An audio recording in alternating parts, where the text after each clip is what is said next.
The wrench slipped from my greasy fingers as I heard my daughter's voice pierce through the garage wall like a rusty nail through plywood. Mom, you're always working late. Just admit you're at Rick's place. I froze beneath the hood of my battered Ford pickup, oil dripping onto my forehead. 17-year-old Emma had just dropped a bomb that made my chest tighten like a vice. Rick Henderson, my wife's high school boyfriend, the real estate hotshot with his perfect teeth and expensive suits. Emma, lower your voice, came Linda's sharp whisper from the kitchen. Your father might hear. Might hear? I was hearing everything now, crystal clear through these paper-thin walls of our suburban ranch house. 20 years of marriage, and suddenly the pieces were falling into place like dominoes in a hurricane. I wiped my hands on an old rag, my mind racing. Thursday nights. Linda's late meetings at the law firm. Always Thursdays, like clockwork. For how long now? My stomach churned as I tried to remember when it started. Whatever, Mom. Just don't pretend Dad's stupid. Everyone at school knows about you and Rick. Everyone at school. The humiliation burned in my throat like cheap whiskey. I'd been the town fool, and apparently I was the last one to know it. I crept closer to the door, connecting the garage to the kitchen, my work boots silent on the concrete floor. Linda was pacing. I could hear her heels clicking against the linoleum in that nervous pattern she'd developed over the past few years. Emma, this conversation is over. Go to your room. Fine, but Dad's going to find out eventually. Rick's not exactly subtle with his red Corvette parked at the Marriott every Thursday. The Marriott? My hands clenched into fists. That explained the credit card charges I'd questioned months ago. Linda had claimed they were business dinners with clients. Business dinners, my rear end. The kitchen fell silent except for the hum of our ancient refrigerator. I heard Linda's footsteps move toward the hallway, then the creak of the stairs as she headed to our bedroom. Our bedroom. The thought of her lying next to me night after night, pretending to be the faithful wife while planning her next rendezvous with pretty boy Rick, made my jaw clench so hard I thought my teeth might crack. I slumped against my workbench, staring at the calendar hanging on the wall. Red circles marked every Thursday for the past month, days I'd planned to work late at my auto repair shop, giving Linda space for her important meetings. What a considerate husband I'd been, practically scheduling my own betrayal. The garage door to the house opened, and Linda appeared in her navy business suit, briefcase in hand. Her blonde hair was perfectly styled, makeup flawless despite the late hour. She looked like she was heading to court, not coming home from one. Still working on that old truck? She asked, her voice carrying that condescending tone I'd grown to despise. Yeah, well, someone's got to keep the bills paid while you're out there climbing the corporate ladder. I kept my voice steady, but inside I was screaming. She sighed dramatically. Tom, we've talked about this. My career is finally taking off. The partners are considering me for senior associate. These late meetings are crucial. Late meetings. The lie rolled off her tongue so smoothly, I almost believed it myself. Almost. How was tonight's meeting? I asked, testing the waters. Productive. Very productive. We're preparing for the Morrison case, the big pharmaceutical lawsuit. It's going to make or break the firm. Another lie. Smooth as silk, delivered with the confidence of a seasoned attorney. I wondered how many juries she'd convinced with that same earnest expression. That's great, honey. Really great. I turned back to the truck's engine, afraid she might see the rage building behind my eyes. She lingered for a moment, and I could feel her studying me. Tom, are you okay? You seem different lately. Different. If she only knew how different I was about to become. Just tired. Long day at the shop. I kept my head buried under the hood, pretending to adjust something that didn't need adjusting. Well, don't stay up too late. I'm exhausted. I'm going straight to bed.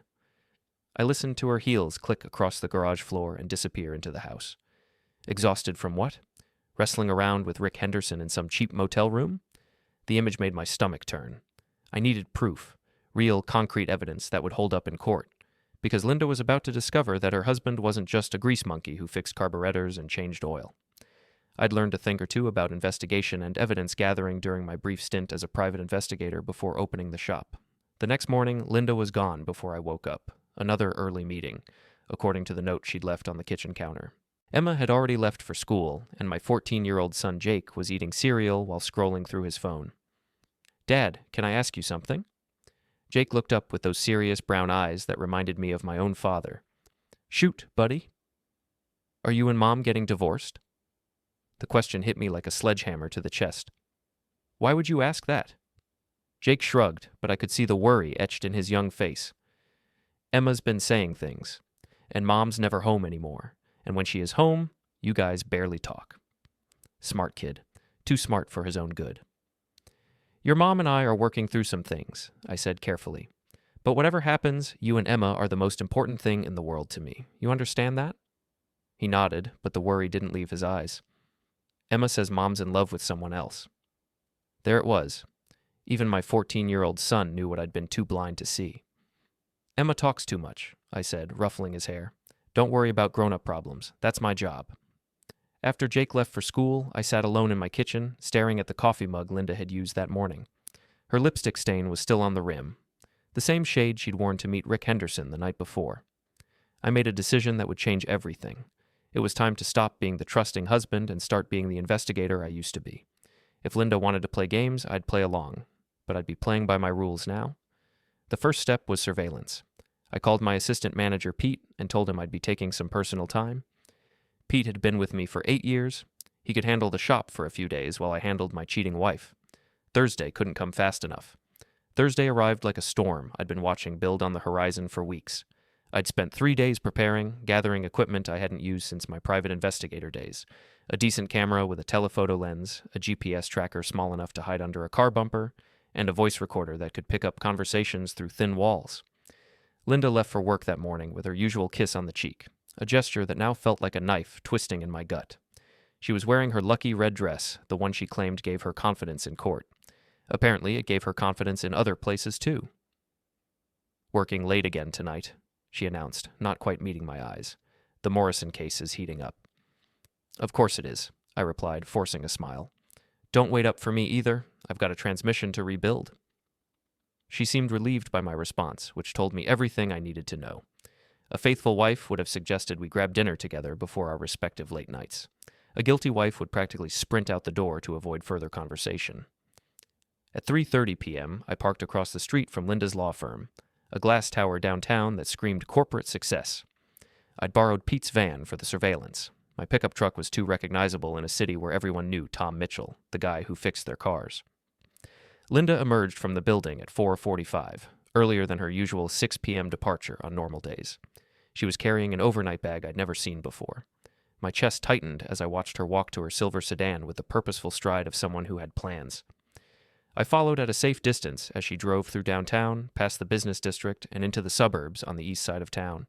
The expensive side, where houses had 3-car garages and swimming pools, where people like Rick Henderson lived in their perfect little bubbles. She pulled into the driveway of a colonial-style house with manicured hedges and a red Corvette parked out front. Rick's car. Emma had been right about everything. I parked 2 blocks away and walked back, keeping to the shadows as the sun began to set. The house had large windows facing the street, and I could see movement inside. Linda was there, all right, and she wasn't alone. Through the telephoto lens, I watched my wife of 20 years embrace another man in his living room. They weren't discussing legal briefs or pharmaceutical lawsuits. They were kissing like teenagers, her hands running through his perfectly styled hair while his hands explored places that belonged to her husband. I took pictures. Lots of pictures. Each click of the camera shutter felt like a nail being hammered into the coffin of my marriage. They moved to the kitchen, where Rick poured wine into expensive glasses. Linda laughed at something he said. A genuine, carefree laugh I hadn't heard from her in years.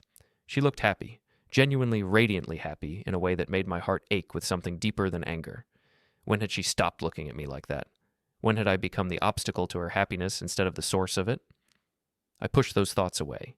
Self-pity wouldn't get me the evidence I needed. At 7:30, they headed upstairs. I didn't need pictures of what happened next. The downstairs lights going off told the story clearly enough. I used the time to plant the GPS tracker under Linda's car and take photos of Rick's license plate, the house number, and anything else that might be useful later. They came back downstairs around 9 p.m., Linda now wearing a silk robe I'd never seen before. Rick was in boxers and a t-shirt, looking like he owned the world. They ordered Chinese takeout and ate it on his expensive leather couch while watching a movie. It was so domestic, so comfortable, so established. This wasn't a new affair. This was a relationship, a real, ongoing relationship that had probably been building for months, maybe years. The realization hit me like a punch to the solar plexus. How long had this been going on? How many Thursday nights had I sat at home like a fool while my wife played house with her high school sweetheart? I stayed until 11 p.m. when Linda finally got dressed and prepared to leave. They kissed goodbye at the door like a married couple, and I watched Rick wave from his front window as she drove away. I followed her home, arriving just minutes after she did. By the time I walked through our front door, she was already in her pajamas, sitting at the kitchen table with a cup of tea and her laptop open. "How was the transmission?" she asked without looking up. "Stubborn. How was your meeting?" "Long, complicated, but we made good progress." She closed the laptop and yawned dramatically. "I'm exhausted. I'm going to bed." I watched her walk upstairs to our bedroom, carrying herself with the satisfied air of a woman who'd had a very good evening. She was probably still thinking about Rick, maybe even comparing him to the husband she was deceiving. I sat in my recliner and stared at the camera in my hands. The digital display showed 127 photos of my wife's betrayal, 127 pieces of evidence that my marriage was a lie. But I needed more than pictures. I needed to know the scope of this thing, the timeline, the extent of her deception. Most importantly, I needed to know why. The next morning, I waited until Linda left for work before searching our bedroom. I felt like a burglar in my own house, going through drawers and closets, looking for anything that might give me answers. I found them in her jewelry box, hidden beneath a tray of earrings she never wore. A second cell phone, sleek and expensive, with a case I'd never seen before. A burner phone. My hands shook as I scrolled through the text messages. Months of communication between Linda and Rick. Going back, my heart sank as I checked the date of the first message. 4 years. 4 years of "I miss you" and "can't wait for Thursday" and "Tom suspects nothing." 4 years of detailed planning, secret meetings, and elaborate lies. 4 years of my life stolen by 2 people who thought I was too stupid to figure it out. The messages painted a picture of a woman living a double life with practiced ease. She'd been telling Rick about our marriage problems I didn't even know we had. She'd been sharing intimate details about our finances, our kids, our plans for the future. She'd been giving him a front row seat to the destruction of our family. One message from 3 months ago made my vision blur with rage. "Tom's so focused on that stupid shop, he barely notices I exist. Sometimes I think he'd be happier if I just disappeared." Disappeared. She wanted to disappear from our marriage while keeping all the benefits. The house, the kids, the financial security I provided while she played career woman and part-time mistress. Another message from just last week. "Rick, I think it's time we talked about making this permanent. Tom and I are like strangers living in the same house. The kids are old enough to understand, and my career is stable enough now. Making it permanent." She was planning to leave me. After 4 years of lies and deception, she was finally ready to trade up to the man she really wanted. But there was one message that cut deeper than all the rest, sent 2 days ago. "I never loved Tom the way I love you. I think I married him because he was safe, stable, the opposite of you. But I'm not 22 anymore. I don't need safe, I need passion." I sat on the edge of our bed, holding the phone that contained the destruction of everything I'd built over the past 20 years. She'd never loved me? Not really. I'd been the consolation prize, the backup plan, the safe choice she settled for when she couldn't have what she really wanted. Well, Linda was about to learn that her safe, stable husband was capable of surprises. She wanted passion? I was about to show her passion like she'd never imagined. But first, I needed to copy everything. Every message, every photo, every piece of evidence that would prove her betrayal to anyone who mattered. Starting with her father. Charles Whitman had always intimidated me, even after 20 years of family dinners and awkward holiday conversations. Linda's father was old-money aristocracy in a blue-collar town, a retired federal judge who carried himself like he was still deciding the fate of criminals and civil disputes. His approval had always been just out of reach, no matter how hard I worked or how well I provided for his daughter. Tonight, he was going to see exactly what kind of woman he'd raised. The Whitman family birthday celebration was an annual tradition that felt more like a court proceeding than a party. 70 guests packed into their sprawling colonial mansion, all of them dressed in clothes that cost more than I made in a month. Lawyers, doctors, politicians, and business owners, the kind of people who looked at guys like me and wondered what Linda was thinking when she married down. I'd spent the entire week preparing for this moment, printing selected photos and text messages, organizing them chronologically, building a case that would stand up to the scrutiny of a former federal judge. The manila envelope in my jacket pocket contained 4 years of evidence, carefully curated to tell the story of Linda's double life.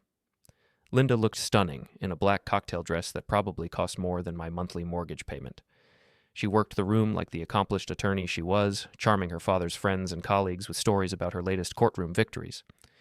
She was in her element here, surrounded by people who appreciated her ambition and sophistication. I watched her laugh at some prosecutor's joke, her hand resting briefly on his arm in that casual way that suggested intimacy and confidence. She was performing, playing the role of the successful daughter who'd made something of herself despite marrying beneath her station. "Tom, you clean up nice," said Margaret Whitman, Linda's mother, as she approached with a glass of champagne. "That's a lovely tie." "Thanks, Margaret." Linda picked it out. The lie came easily. I'd bought the tie myself, knowing Linda wouldn't notice or care what I wore to her father's party. She has excellent taste, always has, even as a little girl. Margaret's smile was warm but distant, the polite acknowledgement of a son-in-law she'd never quite accepted. Across the room, Linda was deep in conversation with Rick Henderson. He'd somehow managed to get himself invited to the party, probably through his real estate connections with the Whitman social circle. They were standing just far enough apart to appear casual, but I could see the tension between them, the careful way they avoided looking directly at each other for too long. The performance was impressive, I had to admit. If I hadn't seen them together at his house, hadn't read their intimate messages, I might have believed they were just old friends making polite conversation at a social gathering. Charles Whitman stood at the front of the room, tapping his champagne glass with a silver spoon to get everyone's attention. At 70, he was still imposing, tall, silver-haired, with the commanding presence of a man accustomed to being obeyed. "Friends, family, thank you all for being here tonight," he began, his voice carrying easily across the crowded room. 70 years is a milestone that makes a man reflect on the blessings in his life. My beautiful wife, Margaret, my successful children, my grandchildren who keep me young at heart. The crowd murmured appreciatively. Linda beamed with pride, basking in her father's approval and the admiration of his guests. This was her world, these were her people, and she belonged here in a way I never would. As many of you know, Linda has been making quite a name for herself in the legal community, Charles continued. Her dedication to her career, her commitment to excellence, her integrity in all her professional dealings, these are the qualities that make a father proud. Integrity. The word hung in the air like smoke from a fire that was about to consume everything in its path. I moved through the crowd, working my way toward the front of the room where Charles stood. Linda noticed my movement and gave me a curious look, probably wondering why I was pushing through her father's distinguished guests instead of staying in the background where I belonged. "Dad," I called out, loud enough for the nearby guests to hear. "Before you continue, I have something for you." The room fell quiet. Charles looked puzzled but maintained his judicial composure. "Tom? What is it?" I reached into my jacket and pulled out the manila envelope, thick with evidence and heavy with the weight of 4 years of betrayal. Every eye in the room was on me now, including Linda's. Her face had gone pale, and I could see the first flicker of panic in her eyes. "Your daughter has been lying to both of us," I said, my voice carrying clearly in the sudden silence. "Here's the proof." I handed the envelope to Charles, whose expression shifted from puzzlement to concern to something approaching dread. He recognized the gravity of the moment, even if he didn't yet understand the specifics. Margaret Whitman's champagne glass slipped from her fingers and shattered on the hardwood floor. She hadn't even opened the envelope, hadn't seen the photos or read the messages, but a mother's intuition told her everything she needed to know. Her daughter's marriage was over, and it was Linda's fault. "Tom, what are you doing?" Linda's voice was sharp with panic and barely controlled anger. "This is my father's birthday party. Whatever problem you think we have, this isn't the time or place." 4 years, Linda," I interrupted, my voice steady despite the adrenaline coursing through my veins. 4 years of Thursday night meetings that never happened. 4 years of lies, deception, and betrayal. 4 years of making me look like a fool while you played house with Rick Henderson. The name hit the room like a bomb. Heads turned toward Rick, who looked like he wanted to disappear through the floor. His face was flushed red, and sweat was beading on his forehead despite the air conditioning. Charles opened the envelope with the careful precision of a judge examining evidence. His eyes moved across the first photograph. Linda and Rick embracing in Rick's living room, and his jaw tightened. He flipped to the next photo, then the next, his expression growing darker with each image. "Charles, I can explain." Linda started, but her father held up a hand for silence. The room fell into complete silence except for Margaret's quiet sobbing. 70 guests stood frozen, watching a family unravel in real time. Some looked away out of courtesy, but most couldn't tear their eyes from the scene unfolding in front of them. Charles reached the printed text messages, and I watched his face change as he read his daughter's words. The casual dismissal of her husband, the detailed planning of her deception, the cold calculation of a woman who'd been living a lie for 4 years. "Is this true?" Charles asked Linda, his voice carrying the authority of a federal courtroom. Have you been having an affair for 4 years? Linda's composure finally cracked. Daddy, it's not that simple. Tom and I, our marriage has been over for years. We've been living like strangers. I never meant for it to go on this long, but you did it anyway, Charles said, his voice cold as winter. You made vows in a church, in front of God and family, and you broke them, repeatedly, for 4 years. Charles, please, Margaret whispered through her tears. Not here, not in front of everyone. But Charles was in full judicial mode now, rendering judgment on his daughter's character with the same dispassionate authority he'd once used to sentence criminals. Tom, I owe you an apology, he said, turning to me. I never imagined my daughter was capable of this level of deception. Linda's siblings, her younger brother David and sister Patricia, were staring at her like they'd never seen her before. The golden child, the family success story, the daughter who could do no wrong, had just been exposed as an adulteress and a liar in front of everyone who mattered to her. I think you should leave, Charles said to Linda, his voice quiet but final. This is my home, and I won't have someone who breaks sacred vows and destroys families sitting at my table. Daddy, please, leave, now, and take your friend with you. Rick Henderson was already moving toward the door, desperate to escape the judgment of 70 pairs of eyes. Linda looked around the room, searching for allies, for someone who might defend her or offer comfort. She found none. The guests parted like the Red Sea as Linda walked toward the exit, her head held high but her hands shaking. She was trying to maintain her dignity, but everyone in the room could see the cracks in her facade. At the door, she turned back to look at me. For a moment, I saw something in her eyes that might have been regret or maybe just anger at being caught. Then she was gone, leaving behind the wreckage of her reputation and the family she'd just lost. The silence stretched for what felt like hours, but was probably only seconds. Then Charles cleared his throat and addressed his guests. I apologize for the disruption. Sometimes the truth demands an inconvenient moment. He paused, looking directly at me. Tom, you're welcome to stay. You're still family, and you deserve better than what my daughter gave you. I nodded, too emotionally drained to speak. Around the room, conversation slowly resumed, but I could feel the weight of 70 pairs of eyes on me. Some looked at me with pity, others with respect for having the courage to expose the truth. Margaret Whitman approached me, her eyes red from crying. Tom, I'm so sorry. I had no idea. If there's anything Charles and I can do... Thank you, Margaret. That means more than you know.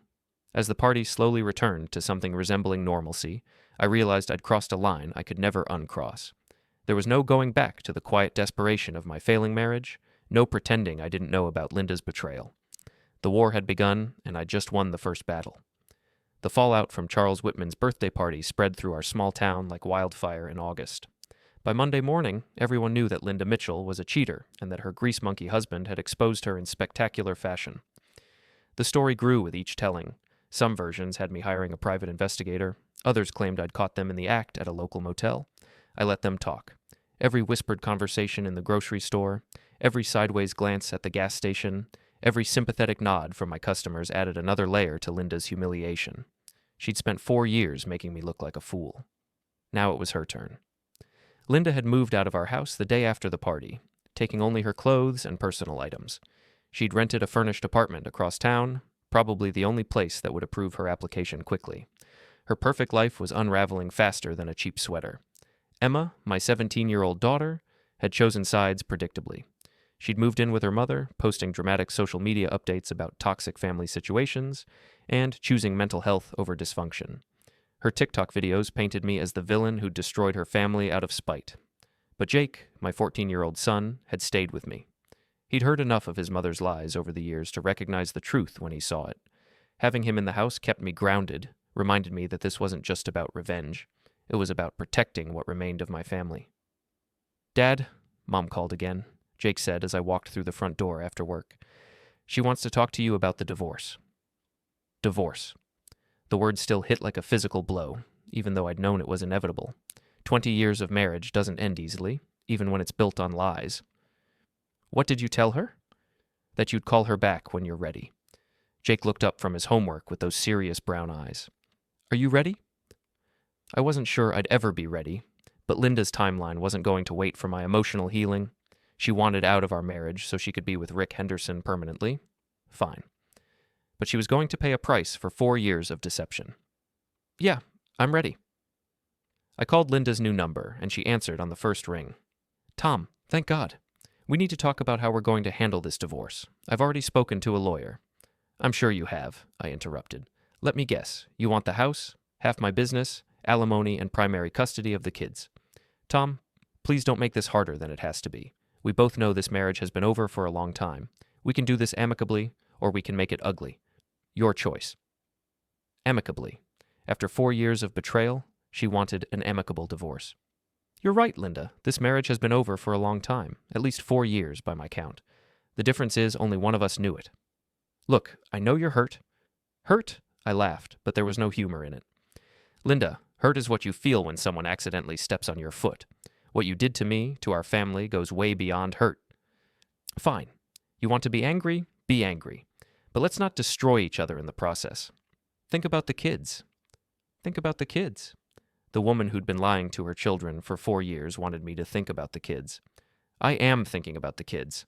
That's why I'm not going to let their mother rewrite history to make herself look like the victim. What's that supposed to mean? It means your days of controlling the narrative are over. You want a divorce? Fine, but it's going to be on my terms, not yours. I hung up before she could respond. Phase 1 of my counterattack was about to begin. The next morning, I drove to the office of Patricia Morrison, the best divorce attorney in town. She'd handled several high-profile cases, including the messy divorce of the mayor's brother.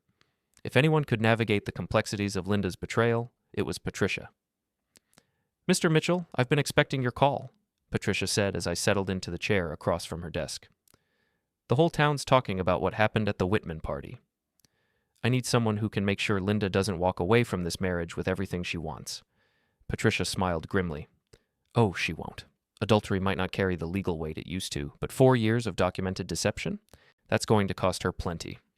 We spent 2 hours going through the evidence I'd gathered, building a strategy that would protect my interests and make Linda pay for her betrayal. Patricia was thorough, ruthless, and expensive. Exactly what I needed. The business is your biggest asset, Patricia explained. She'll try to claim it's marital property, but since you owned it before the marriage and built it with your own labor, we can protect most of it. The house is trickier, but given her adultery, we might be able to negotiate favorable terms. What about the kids? Jake's old enough to choose where he wants to live, and he's already chosen you. Emma's more complicated, but her social media posts might actually work in our favor. Judges don't like it when teenagers publicly attack their parents. I left Patricia's office feeling like I had a fighting chance. Linda might be a skilled attorney, but she'd never faced an opponent who knew all her secrets. That evening, Jake and I were eating dinner when my phone rang.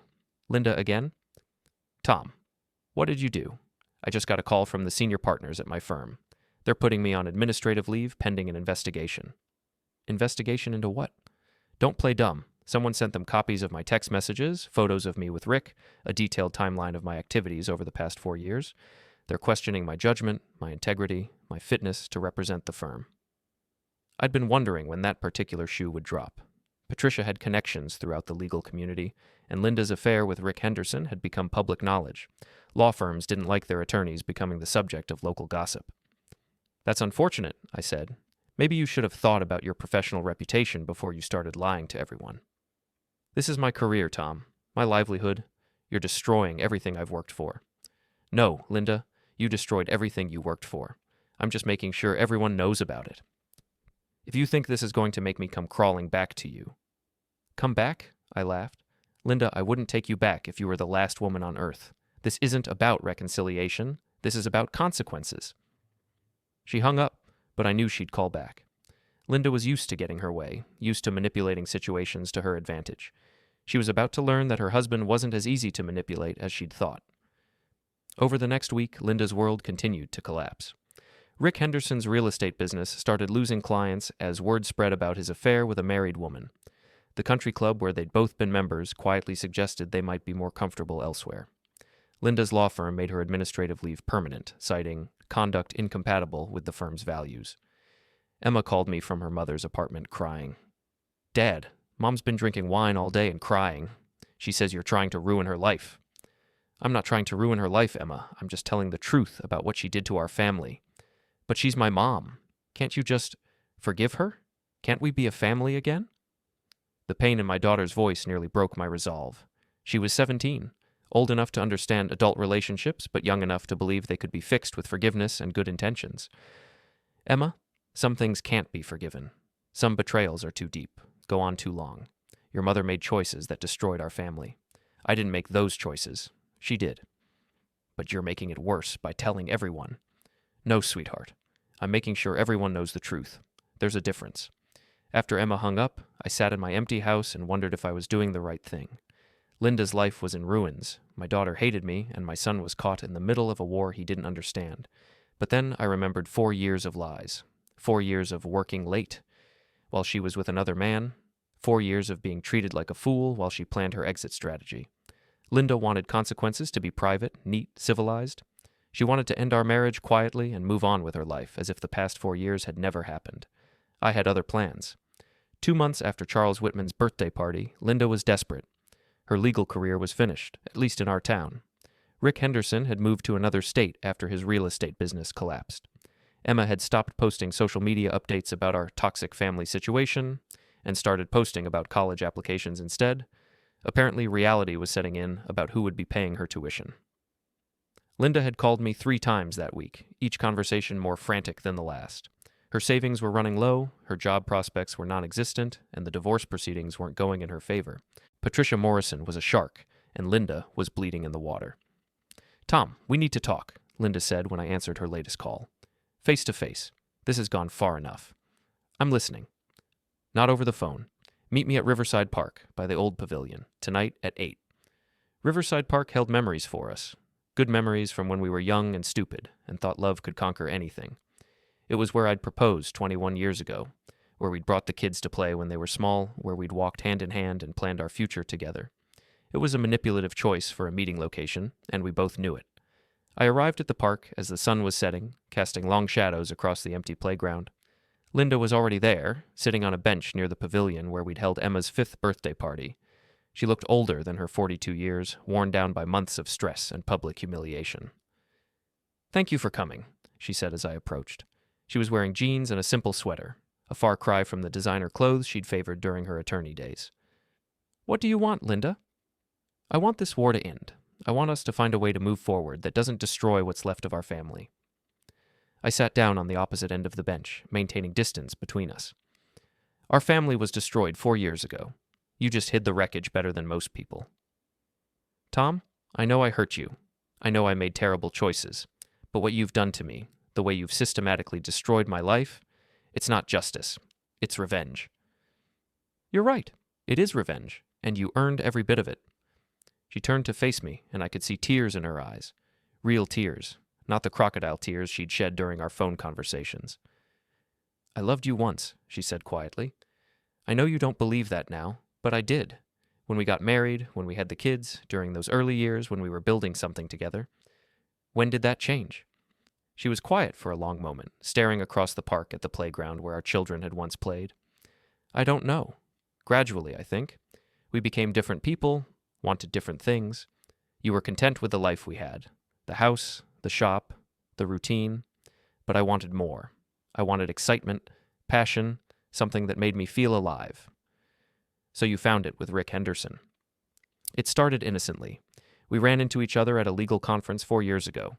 He was charming, successful, everything I remembered from high school. We had coffee, then dinner, then you decided to have an affair instead of talking to your husband about your marriage problems. I tried to talk to you, Tom, but every conversation turned into an argument about money or the kids or your work schedule. We were like roommates who happened to share a bed. So that justified 4 years of lies? No, nothing justified that. I was a coward. I should have asked for a divorce years ago instead of living a double life. I should have been honest about what I wanted instead of trying to have both security and excitement. It was the first time she'd taken real responsibility for her actions, and part of me wanted to believe her remorse was genuine. But 4 years of betrayal had taught me not to trust Linda's words. "What do you want from me now?" I asked. "I want you to stop. Stop destroying what's left of my reputation, stop turning the kids against me, stop making it impossible for me to rebuild my life." "In exchange for what?" "I'll take whatever settlement you offer in the divorce. I won't ask for alimony, won't fight for the house, won't try to claim part of your business. I just want to start over somewhere else, away from all this." It was a tempting offer. Linda was finally offering me everything I'd wanted from the divorce proceedings. But it wasn't enough. Not after 4 years of humiliation. You know what the problem is, Linda. You still think this is about money or property or legal settlements. You still don't understand what you really took from me. Then tell me. Help me understand. I stood up and walked to the pavilion, running my hand along the wooden railing where we'd stood during Emma's birthday party, back when we were still pretending to be a happy family. You took my dignity. For 4 years, I was the fool who didn't know his wife was cheating. Every Thursday night, I sat at home thinking you were working late, proud of your success, supportive of your career. Meanwhile, you were with another man, laughing about how clueless I was. Tom, I'm not finished. You took my trust. Not just in you, but in everyone. Now I question every conversation, every relationship, every person who claims to care about me. You made me paranoid and suspicious and bitter. I turned to face her, and she could see the full weight of my anger in my eyes. But most of all, you took my story. For 20 years, I thought we had a love story. Two people who met young, built a life together, faced challenges as a team. Now I know it was all fiction. Our entire marriage was based on lies, and I was too stupid to see it. Linda was crying openly now, but I felt no sympathy for her tears. So no, I won't stop. I won't let you quietly disappear and start over somewhere else while I'm left to pick up the pieces of the life you destroyed. Everyone in this town is going to know exactly what kind of person you are. Your children are going to know what their mother did to their father. History is going to record the truth about Linda Mitchell. Please, Tom, I'm begging you. I'll do anything. There's nothing you can do. You made your choices 4 years ago. Now you get to live with the consequences. I started walking back toward my truck, but Linda's voice stopped me. What about Emma? What about Jake? Don't they deserve a chance to have a relationship with their mother without all this poison between us? I turned back to her, and for a moment, I saw the woman I'd married 21 years ago. Young, vulnerable, human. But that woman was gone, replaced by someone who'd spent 4 years lying to everyone she claimed to love. The kids will make their own choices about you, Linda, but they'll make those choices based on the truth, not on whatever version of events you prefer. And what truth is that?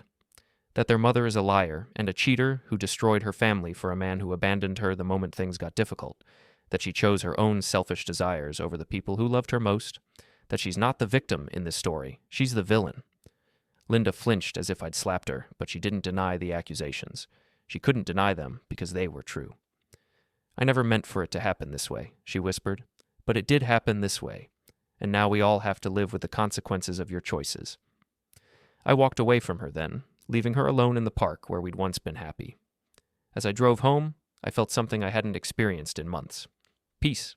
Not happiness, not satisfaction, but peace. Linda's war against our marriage was over. She'd lost everything. Her career, her reputation, her family, her future. Rick Henderson was gone. Her parents had disowned her, and her children were learning to see her as she really was. The revenge was complete. Justice had been served. And Tom Mitchell, the grease monkey who fixed cars and minded his own business, had proven that even underdogs can win when they fight for the truth. 3 weeks later, Linda left town. She didn't say goodbye to the kids, didn't leave a forwarding address, didn't make any grand gestures or final pleas for forgiveness. She simply disappeared, taking only what she could fit in her car. Emma cried for days, then started talking to me again. Jake pretended not to care, but I caught him staring out the window sometimes, watching for a car that would never come back. The divorce was finalized on a Tuesday morning in November. Patricia Morrison had done her job well. I kept the house, the business, and primary custody of both kids. Linda got nothing except her freedom and the clothes on her back. That evening, I sat in my garage working on the same old Ford pickup I'd been restoring for months. The engine was finally running smooth, all the parts working together the way they were supposed to. It had taken patience, skill, and a lot of hard work, but I'd fixed something that everyone else had written off as hopeless. Sometimes the best revenge is simply refusing to stay broken.